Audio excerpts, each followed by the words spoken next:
मांगे नहीं माने जाने से आक्रोशित नर्सेज की रैली 23 अगस्त से जयपुर में। 18 जुलाई से सभी जिला मुख्यालयों पर अनिश्चितकालीन धरना प्रदर्शन किया जाएगा। राजस्थान नर्सेज संयुक्त संघर्ष समिति के प्रांतीय महासभा सवाई मानसिंह अस्पताल के सभागार में आयोजित महासभा में प्रदेश भर के 242 ब्लॉक एवं 33 जिलों से आए नर्सेज नेताओं ने राज्य सरकार की नर्सेज के प्रति उपेक्षापूर्ण नीति से नाराज होकर 18 जुलाई से जयपुर समेत प्रदेश के सभी जिला मुख्यालयों पर अनिश्चितकालीन धरने की शुरुआत करने का निर्णय लेते हुए 23 अगस्त को राजधानी जयपुर में 40,000 नर्सेज की रैली निकालने का किया आह्वान।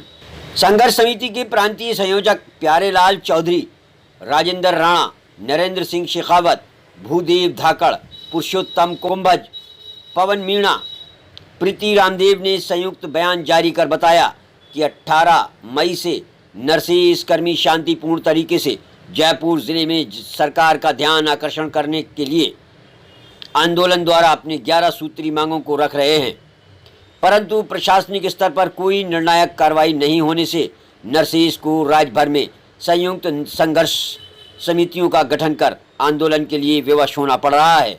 संघर्ष समिति के महासचिव कैलाश शर्मा ने बताया कि राज्य में नर्सेज को बिहार, उत्तर प्रदेश जैसे राज्यों की तुलना में ही मूल वेतन 7100 से 22,700 प्रति माह कम मिल रहा है।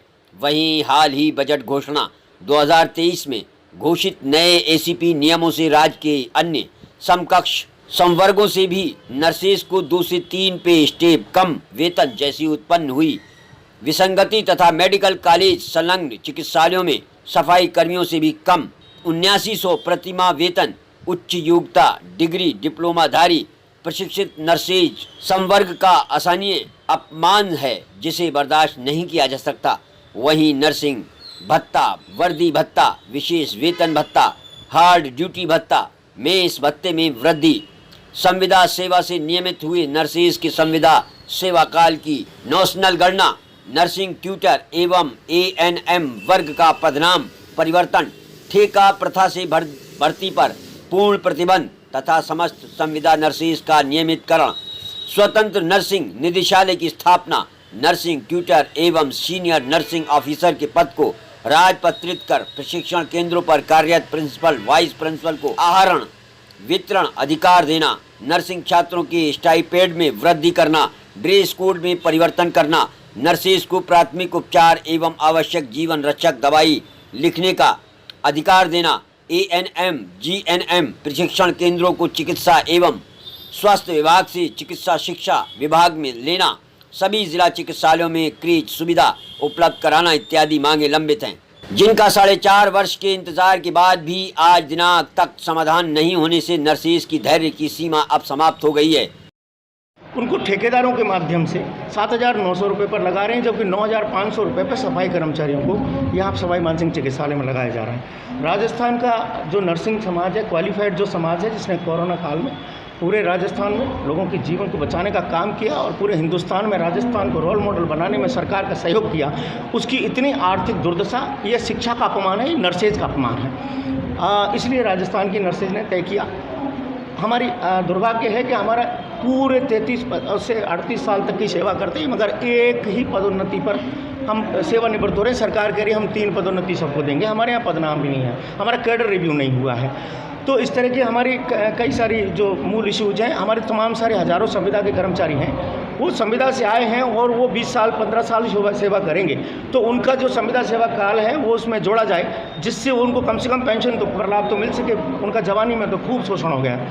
इन सब मांगों को लेकर के हमने 1 तारीख को ही कहा था और हमने संयुक्त संघर्ष समिति बनाई है। उसमें राजस्थान के हमारे ग्रामीण क्षेत्रों तक के सभी, आज आप देखेंगे 242 ब्लॉकों के अध्यक्ष यहाँ पर हैं, सभी 33 जिलों के अध्यक्ष यहाँ पर हैं, प्रदेश पदाधिकारी हमारे यहाँ पर हैं। और अब आज हमारी सबकी रणनीति तय हुई है।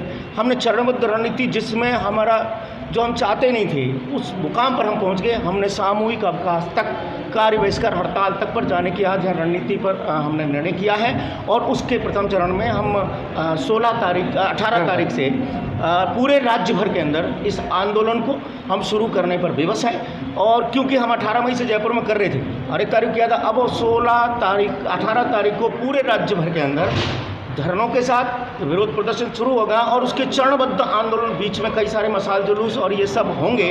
और साथ में जो हमारी जो प्रांतीय जो रैली है उसका भी हमने निर्णय किया है और उसके बाद हमारे आगामी कार्य बहिष्कार तक के चरण है। सरकार से आग्रह है कि इस आंदोलन को हल्का न ले और हमारी मजबूरी हो गई है, मजबूरी समझें, तुरंत इसका समाधान कर रहे हैं। अन्यथा राज्य की जनता को अगर कोई समस्या होगी तो उसके लिए सरकार जिम्मेदार होगी। एएनएम से लेकर के, नर्सिंग ट्यूटर से लेकर के, नर्सिंग छात्र से लेकर के, संविदा कर्मियों से लेकर के और नर्सिंग ऑफिसर वर्ग तक 100% सभी वर्ग लामबंद हो चुका है। धन्यवाद। मुख्य द्वार पे हमारी लंबित 11 सूत्री मांग को लेकर पूरे राजस्थान में धरना देगी। उसके बाद मसाल जुलूस है, रैली है। अगर जरूरत पड़ी हमारे 11 सूत्री मांग पर भी किसी कार्रवाई नहीं की तो राजस्थान की नर्सेज एक आम हड़ताल की तरफ जा सकती है, जिसकी समस्त जिम्मेदारी राज्य सरकार की होगी। मैं प्यारेलाल चौधरी, प्रदेश संयोजक, राजस्थान संयुक्त संघर्ष समिति। आज खास क्या निर्णय लिया? खास निर्णय आज रहेगा, दिनांक 18 जुलाई को पूरे राजस्थान के अंदर, पूरे डिस्ट्रिक्ट हेडक्वार्टरों के अंदर, अस्पतालों के मुख्य द्वार पे धरना दिया जाएगा। सरकार को अनिश्चितकालीन और 23 अगस्त को पूरे राजस्थान की राजधानी में राजस्थान का आम नर्सिंग स्टाफ, जो छात्र से लेकर जो छात्रों के स्टाइपेंड, इनकी मांग पत्र, जैसे हमारे राणा जी ने बताया, इनको लेकर एक विशाल रैली का आयोजन राजस्थान की राजधानी में किया जाएगा। और उसके बाद भी अगर सरकार नहीं चाहती तो राजस्थान की सरकार के सामने हम आने वाले 8 सितंबर को हम हमारे आमरण अनशन, भूख हड़ताल या सामूहिक अवकाश या हड़ताल की योजना भी जो सरकार के सामने बनाएंगे। जो चरणबद्ध आंदोलन के, आज हम 3 चरणबद्ध आंदोलन दे रहे हैं। 18 जुलाई को पूरे राजस्थान में सभी जिलों पे धरना अनिश्चितकालीन।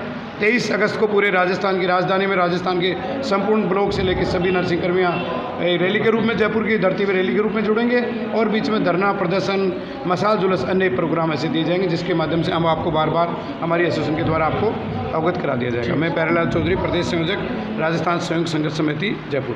अंतिम मोल चुकाने वाला, तो वो जो अंतिम मोल चुकाने वाले हैं ना, वो आप लोगों के बीच में खड़े हैं। मैं उन लोगों का बहुत हार्दिक अभिनंदन करता हूँ।